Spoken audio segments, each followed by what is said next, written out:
யார் இல்லாத விட்டு பையில கூட்டி போய் அடிக்கலாம், அதானே கதை. அதுவும் அடிக்கலாம், பைப்பை வச்சு அடிக்கலான்ற அதிகாரம் எங்கேருந்து காவல்துறைக்கு வருது?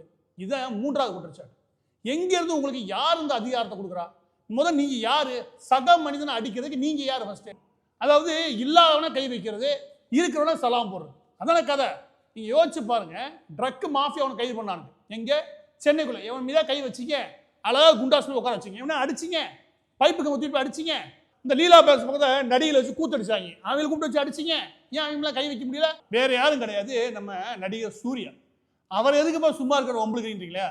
ஒரு 4 வருஷத்துக்கு முன்னாடி 5 வருஷத்துக்கு முன்னாடி எடப்பாடி பழனிசாமி அவர்களுடைய ஆட்சி காலத்தில் இதே மாதிரி ஃபெலிக்ஸ் ஜெயராஜ் அவருடைய தூத்துக்குடி சம்பவம் நடந்தப்ப இந்த ஆள் என்ன தெரியா பேசினா, மக்களே நாம தான் மிச்சர் சாப்பிட்றோம், நம்மளை மிச்சர் சாப்பிட விட்டு வேடிக்கை பார்க்குறானுங்க இந்த அதிமுக கவர்மெண்ட் மறைமுகமாக சொன்னார். யாரை? ஓபிஎஸ்ஸே அசிங்கமாக பேசினாப்னு வச்சுக்கவேன். யாரு? இதே சூர்யா. இன்னைக்கு எங்கே போனாரு?